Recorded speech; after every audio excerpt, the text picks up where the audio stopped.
Welcome back. I'm playing Warhammer Age of Sigmar Stormground, and we are continuing on with working our way through the lore. Last time we went through the Jade books and the Mad Visions.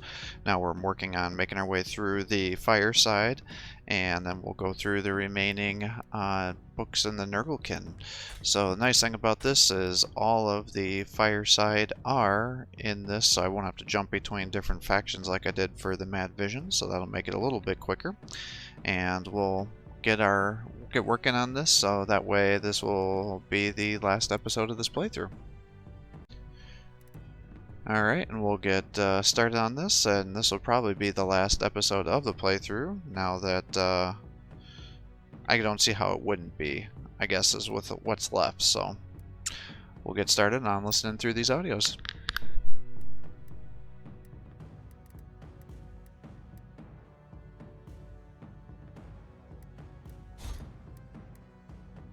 Come closer, then, if you have paid the spirit fee. These matters are not ones which should be discussed without a fire to warm you. You ask of the age of myth. What can be said? It is but stories and fables, even to one who can speak with those long departed.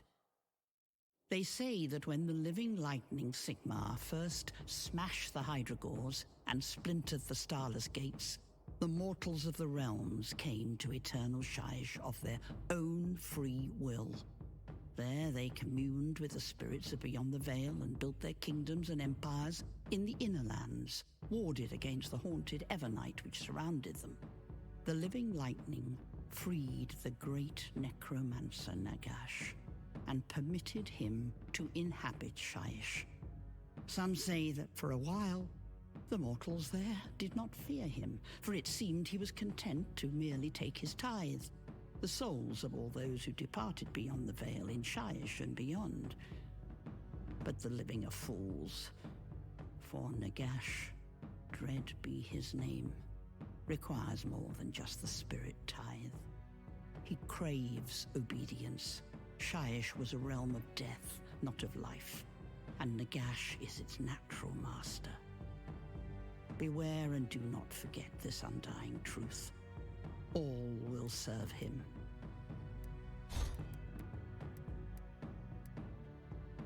The great necromancer Nagash would tolerate no other ruler in Shyish but him.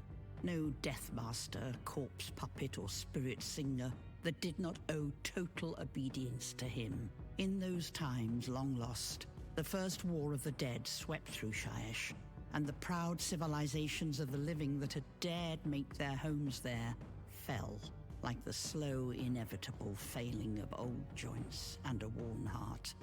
Those who had so foolishly thought themselves their own masters were made to bow before Nagash and his lieutenants, the Mortarks.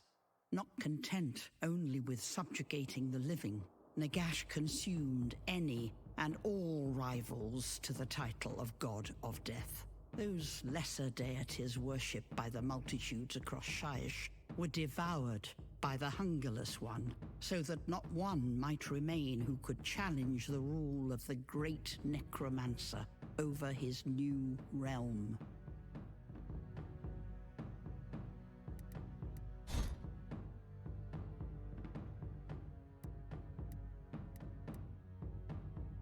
Though the living might not know it, and the dead might not admit it, Nagash, whisper it, is not the only powerful and covetous deity to seek control of the mortal realms.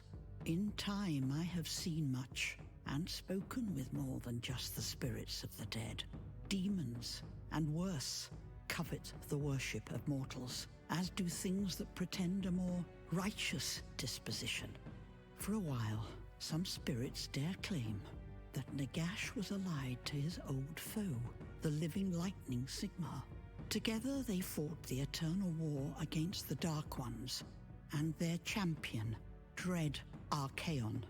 How that unlikely alliance ended, none living, nor any soul I would dare commune with, remember. They came to blows, and it is said that war raged between heaven and the underworld. But this only favored the designs of the Dark Ones, the four masters of what their mad prophets call the primordial truth. Their deranged minions invaded Shyish and laid waste to it. Neither the living nor the dead was safe from the power of the Eightfold Path. During one of the final Barrow Wars in this desperate age of chaos, at the Battle of the Black Skies, Nagash himself was cast down. His followers salvaged his remains and hid them in deepest Styx, but an honest, lasting death could never be the great necromancer's ultimate fate. Eventually, he rose once more and wreaked a terrible vengeance on the legions of the Four.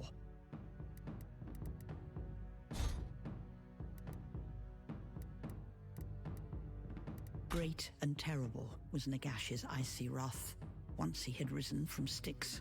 The slaughter of the Dark God's pathetic minions at the Starless Gates was of a like unseen before or since. Countless were the souls torn from warm flesh, the beating vital hearts turned forever cold and still by the mighty Lord Nagash. I can hear their howls still as I recall their deaths, shrieking across the void of time.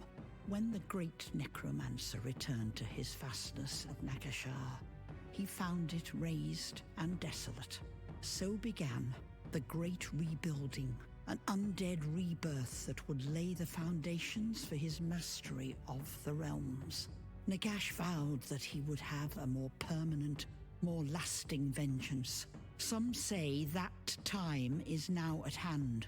If you value your soul, pray it is not.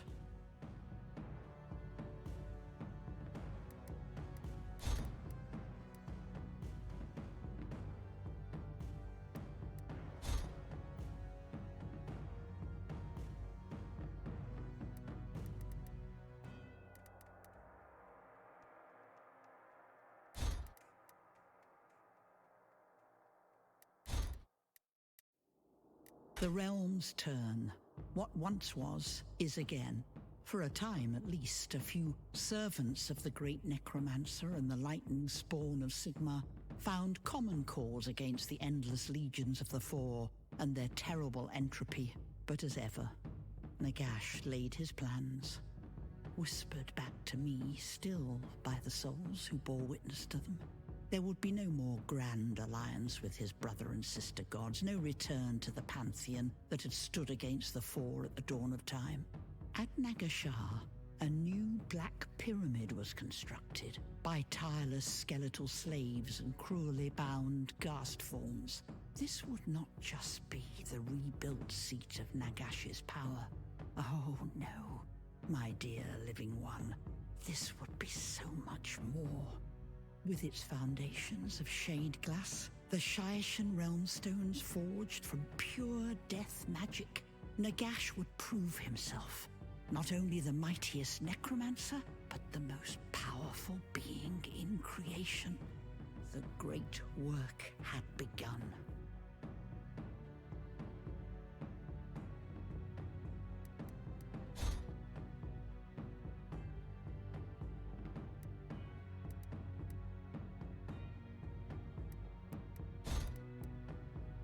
I believe the construction of the Black Pyramid at the heart of Shyish changed the very nature of this realm. No longer would the magics of death swirl about its periphery. Instead, they have been dragged to its heart by the great confluence of shade glass and Nagashar, transformed into a necrous vortex that would grant Nagash unlimited power. To the sorrow of all soul blights, restless haunts, and bone weavers, the great necromancer's work was almost undone. Some mistake, trick, or trap was laid, though I cannot know what exactly. All that is certain is that as Nagash absorbed the raw power of death itself, a vast cosmic tidal wave of excess energy blasted through the realms.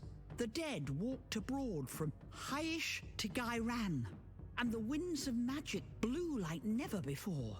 Some say the great upheaval changed the essence of magic as we know it. The winds of sorcery themselves grew almost sentient, and spellcasters found their power redoubled. Certainly I had never felt its like before. Yes, living one, even my powers are far beyond what they once were. Amidst it all, Nagash, bloated with strength, at last began his crusade of undeath, the procession, his greatest dance macabre. All would bow before him, whether living or not. Death would be no release from the bonds of servitude. The soul wars had begun.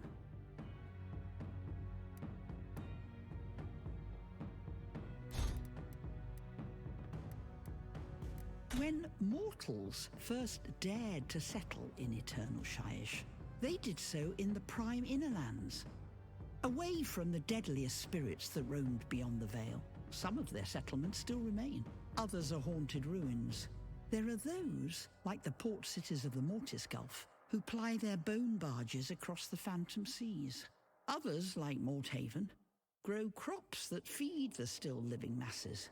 Others still are stranger places, like Assassin's Rest, where the souls of rogues, spies and killers continue to play out their games long after death. I have seen all of these, but there are many more besides, and none of them safe places to venture alone. Regardless of their nature, all the mortal fiefdoms and states within Shyish venerate death. To some, there is no distinction between unliving and undead. Spirit councils might guide a trade haven's commercial decisions, and skeletal wall guards may watch over a city's security both night and day. Corpse laborers work in smithies beneath human masters, who will pay their town's necro-gills well for a source of strength that never tires. Here, more so than in any other realm, the line between life and death is indistinct and meaningless.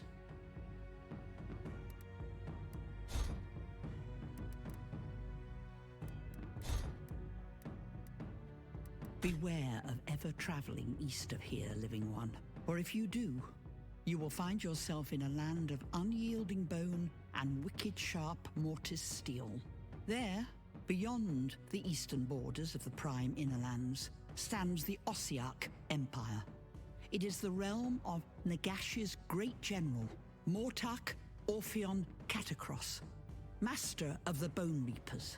There the spirits say that Nagash's greatest legions march forth from towering citadels of vitrified remains, embarking on their conquests across the mortal realms. They draw unwholesome strength from the Shyish Nadir, and the living, even those who have sworn themselves to Nagash, are not welcome there. To that, I could personally attest.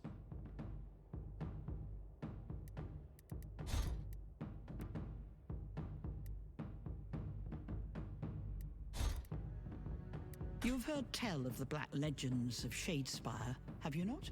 The City of Mirrors, that dread mythical city between realms. Perhaps you did not know that it was once a great metropolis of the living. Nagash's vengeance is as cold as it is calculating. He chose to punish Shadespire and its people for their decadence, for daring to entrap souls that rightly belong to the great necromancer.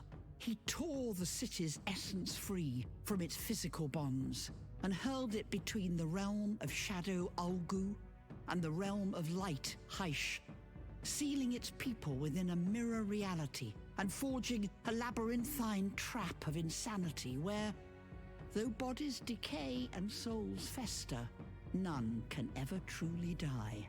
Such a place may sound terrible, yet even now, foolish living ones, perhaps not unlike you, travel from across the realms seeking out the ruins in an effort to cross over to that mirrored phantom city. They hope to find treasures and glory. They will find nothing. Nothing but their own eternal damnation.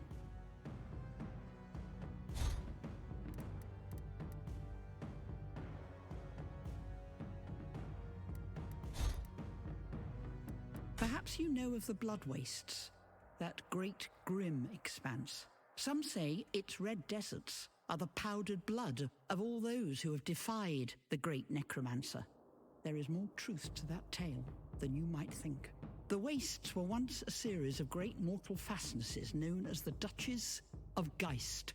They had grown in strength and power before Nagash came to Shyish, and when the Wars of the Dead first broke out, they were among those who dared to defy him. For their temerity, Nagash annihilated them. Now, only the desert itself remains, and the countless bones, some say, still rest beneath the crimson gore sands, awaiting the call to an everlasting servitude. Even those mortals who know Shyish, who were born, raised, and have lived within her haunted borders, are wise not to venture into the Carrion lands. They are haunted by more than unquiet spirits and bitter winds. There, amidst the rugged foothills, creatures hunt in search of warm flesh and fresh blood. Ghouls, twisted once-men, cannibals that infest this most vicious corner of the realm. Some say the ruler of the Carrion lands, the great soul-blight vampire known as the Carrion King, was actually freed and set loose upon the realms by the living lightning. Some even say he is a being of the world that was, that place that existed before existence itself. It is not a mystery I suggest you try to solve. If you venture into the Carrion lands, you will not return, at least not whole, either in body or in soul. The Gaunt Havens were once one of the great cities of Shyish, obedient to Nagash, where the living and the unliving existed side by side in a dark harmony. That all changed when the brute Orruk savages invaded. The Gaunt Havens were enrounded by a great corpse wall. For generations, the bodies of those whose spirits had passed on were not interred in great mausoleums or buried in the Lich Acres, as is the case with so many other cities in Shyish. They were added to the wall, a cadaverous defense that had never before been breached. Alas, the Orruks soon ended so defiant a record. They assailed it with weapons and fists, smashing and pulverizing as is their way.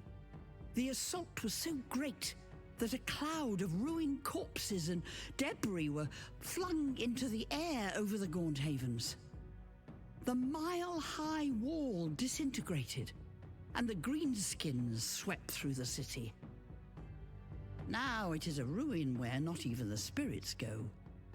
It is claimed that the wreckage of the dead still hangs like a low, decaying cloud over its broken streets.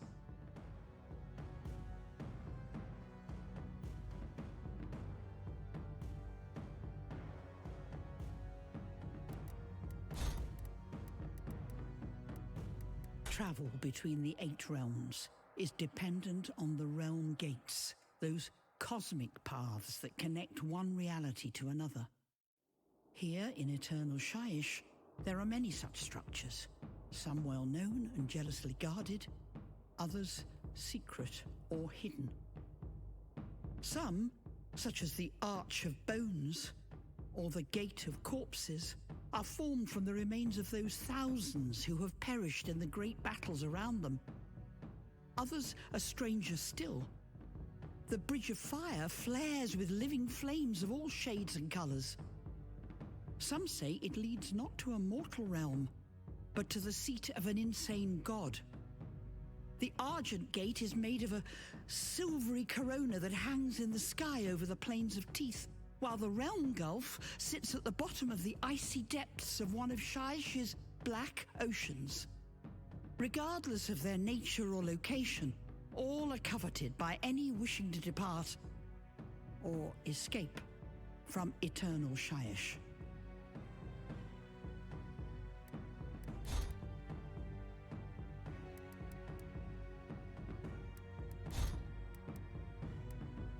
I did not realize how low the fire had grown. Stoke it up. You do not wish to hear the rest of this in the dark. You ask of Nephiratia. It is the fiefdom of one of Nagash's Mortarchs, the vampiric queen Neferata, first of her kind. Said to be a being of the world that was, Neferata's domain encompasses the Tomb Hills, the ruinous city of Morpend, the Cremation Plain, and her seat of power, Nulamia. This capital is the most opulent city in all of Shyish, a place of gold, marble, and precious stones, of palaces and gardens and broad colonnaded thoroughfares. Its beauty hides the horror within, for by day the light of Shyish never truly shines, and when darkness falls, the cowed mortal inhabitants of the city find themselves preyed upon amidst perverse balls and banquets of blood and flesh, hosted by an aristocracy of the night that is desperate to recall its long-lost glory. All spirits flock to the silent city, Nagashar. It is the chief capital of Shyish and the literal seat of Nagash's power, a place I have dared to dread only in vision dreams. There, you will find a sprawling necropolis of black and purple stone temples and mausoleums, obelisks and shrines, laid out across the necromantic ley lines of the corpse geometries. Beneath its streets lies Necroheim, the first of all the underworlds. At the center of Nagashar, and inverted at the heart of ancient Necroheim beneath, stands the monolithic Black Pyramid, rebuilt on an even greater scale by Nagash after its destruction during the Age of Chaos. Larger than any mountain, even from this great distance I can feel how its perfectly smooth shade glass flanks channel the powers of death magic that course throughout Shyish, drawn in by the geometries of the dread city that surrounds it. From here, Nagash draws his strength, marshals his undying legions, and plots final dominion over both gods and mortals.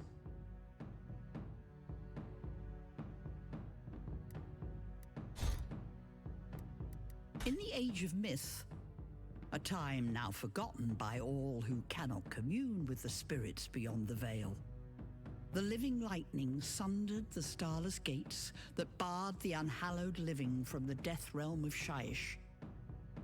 In doing so, he slew the guardians of the gates, the great skeletal beasts known as the Hydragors, thus unwittingly waking their sire, Neros. Enraged by what the living lightning had done, the great zodiacal god-beast struck at him with its vast claws. He escaped the blow, which fell upon the prime inner lands of Shyish, sundering the earth and creating the chained lakes and the vast whirlpools now known as Black Nile and the Sea Maw. The lightning departed, while Neros lost interest in him, leaving the realm of Shyish open to the arrival of the first living mortals.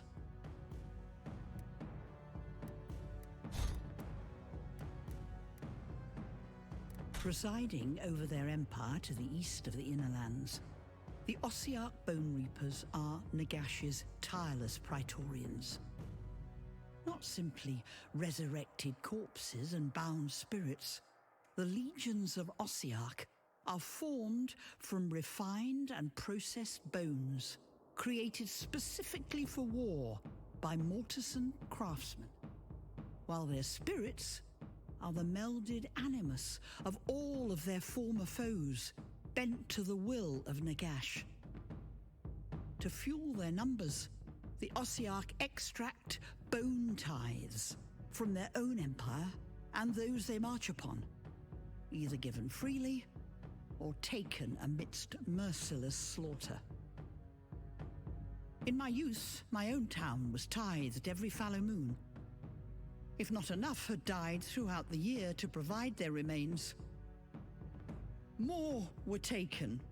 The Bone Reapers are organized along a caste system bent to the purpose of enforcing Nagash's grip in Shyish and expanding it into other realms.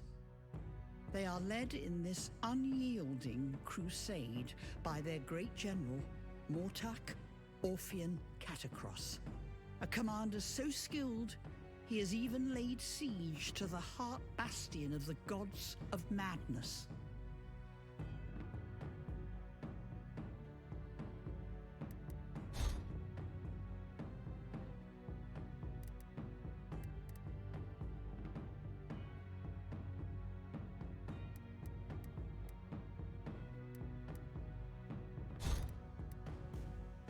Among the wailing of the spirit hosts and the whispers of the dead wind, Great Nagash's inner circle is said to be made up of the Death Lords, his most powerful lieutenants and guards.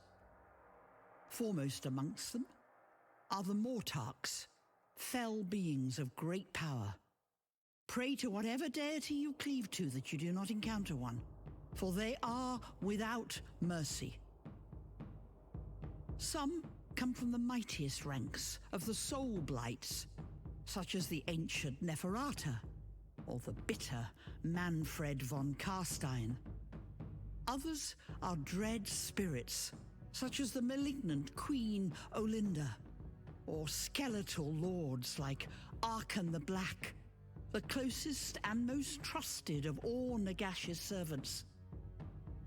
In all, there are 9 Mortarks, 9 champions of death, who further the cause of the great necromancer across the realms.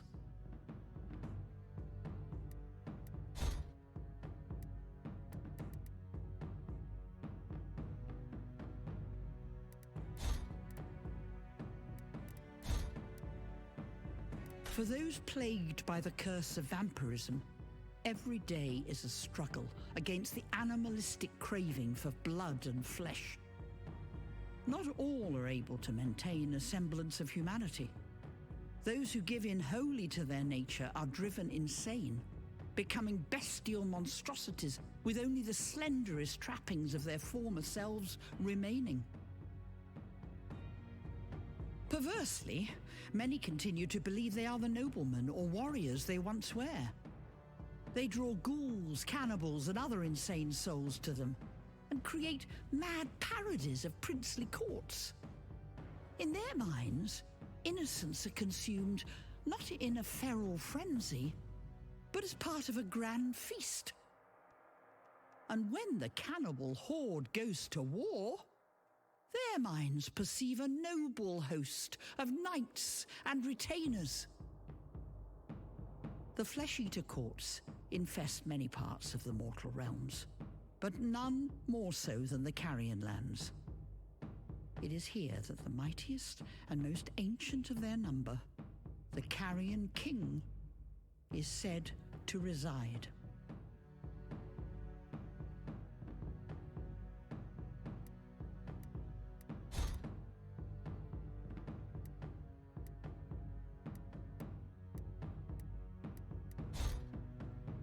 Ah, I see the fire has grown low again. No, leave it this time. Let me tell you of the curse that stalks all the realms. It is a plight beyond any witch's spite or ghast's malice. A form of damnation worse than any even I could conjure up. It is the affliction known as the Soul Blight. Those who bear it become vampires, satiated only by the blood of the living. It is said the dread queen of the world that was, Neferata, was the first to be struck down with it when she partook of Nagash's own blood. Ever since then, her offspring have spread and multiplied, giving rise to many different covens and houses. The nature of a vampire is as varied as each individual. Some are cruel lords, ruling over sprawling kingdoms from macabre castles, feasting wantonly on their subjects and treating them as little cattle. Some assume the guise of an unholy knight or martial warrior, others of courtiers or noblemen. Some are reclusive, gaunt scholars obsessed with mastering the arts of necromancy, while others devolve completely into beasts of fang and claw. Regardless, all crave blood, and all, ultimately, are bound to serve Nagash. Those are enough tales for now. Do not worry, I will keep watch for the rest of the night. And if I am gone by the morning, do not wait before continuing your journey. You will reach your destination soon enough. As they say, here in Shyish, you are never far from your final rest.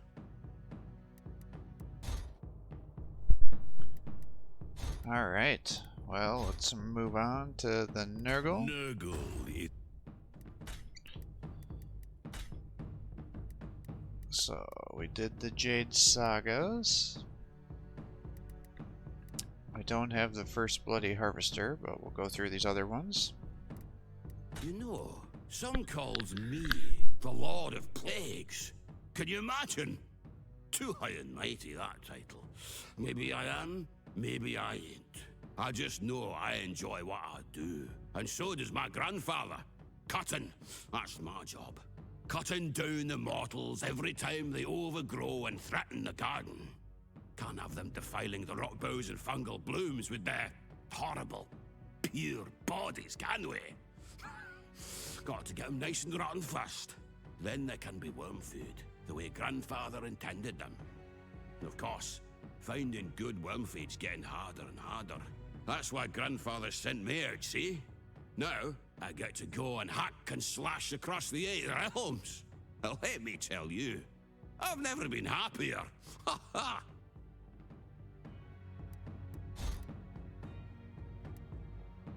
Don't doubt it for a moment. I enjoy cutting back some more than others. The lightning god's servants, those Stormcast. There's some satisfaction there. But I don't get to see them rot. Not properly. Their false god Sigmar drags them back to him every time. Then there's the souls of those who escaped my grandfather. They've got nothing to rot at all. Would frustrate a lesser being, so it would. Still, they can be chopped, cleaved into pieces if you know how. Grandfather loves me, and he'd never send me to cull the living or the dead without the right tools to do the job. That's why he trusts me to get things done. Keep the garden blossoming with sweet filth and decay. Times have been changing. The cycle of corruption is turning. Don't think old Bronchestus Toadcrust don't know. There's more to me than just hacking, though you might not believe it. Living and undead, they're trying more than ever to upset my dear grandfather's plans. And I won't stand for that. Oh no. Pruning back my grandfather's enemies is a pleasure. But if they want to make it personal, they'd better be ready. My maggotkin and I, we're coming. And we won't stop the hacking until every last one of those who'd spoil grandfather's garden has been cut down!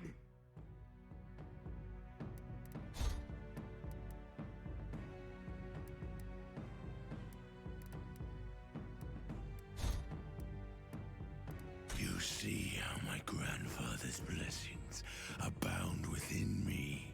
Rancid visitations, rashes, parasites, infections, 1,001 different forms of disease, each one life itself.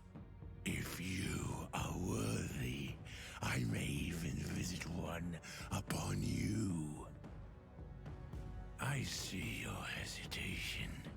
Such is often the way with mortals when first they witness my grandfather's glory. They are overwhelmed by the sights and the scents. But fear not, for your instinctive revulsion shall pass, and you will come to welcome each new fly, maggot, and pustule. I learned all that when first I journeyed from my grandfather's garden and began to spread his suppurating splendor upon those who had never before given thought to the cycle of corruption that makes and unmakes all things.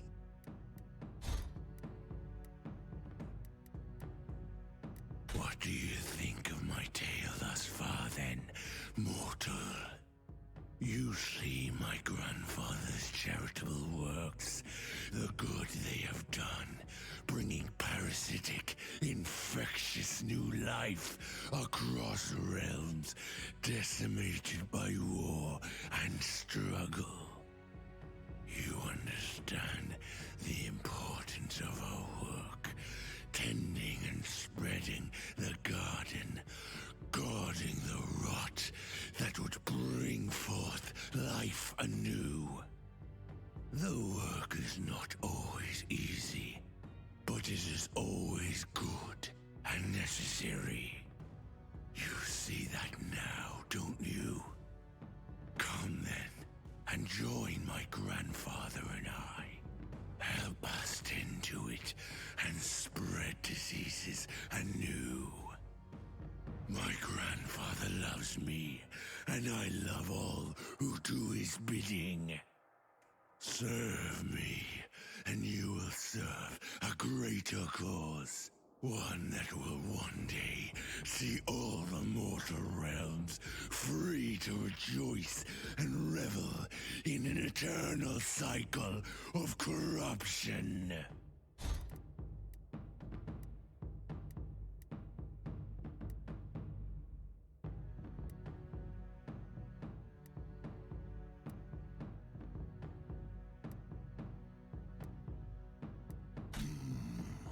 So, these are the mortal realms.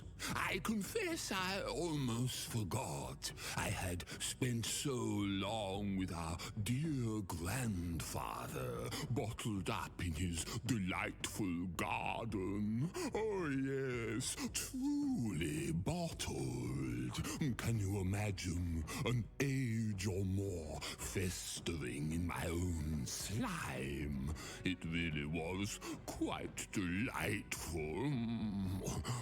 But I digress. The grandfather has sent me forth. Things have grown really quite interesting since I last bestrode the realms. Quite fascinating. Magic everywhere, all thanks to that tricky necromancer, Nagash. Well, he isn't the only one with a taste for the arcane. My grandfather has redoubled my powers since I last left the garden. With them, I shall be taking fullest advantage of the 8 winds while they blow, stronger than ever. You want to know the true nature of the grandfather's blessings? Oh, you wouldn't be here otherwise. Oh, do not fear, though, for I enjoy curiosity.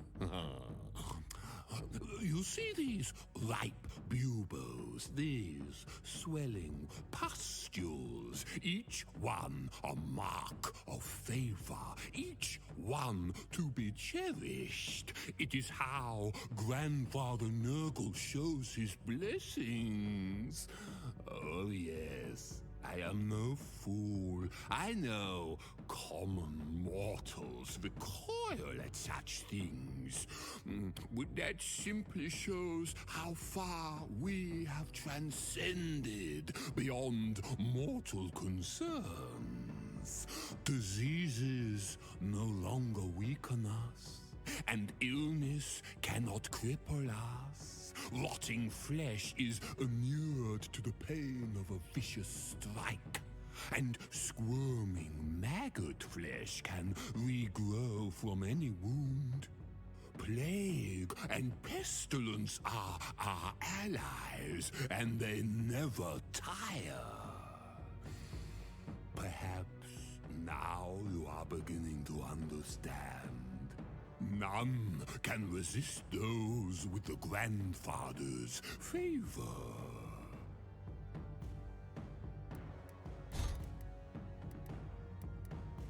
Despite our best efforts to spread the joys of decay, some remain blinkered in their defiance of the grandfather. Some truly believe that the victory of disease, the great cycle of corruption, is not inevitable. They are deluding themselves. You see that, don't you?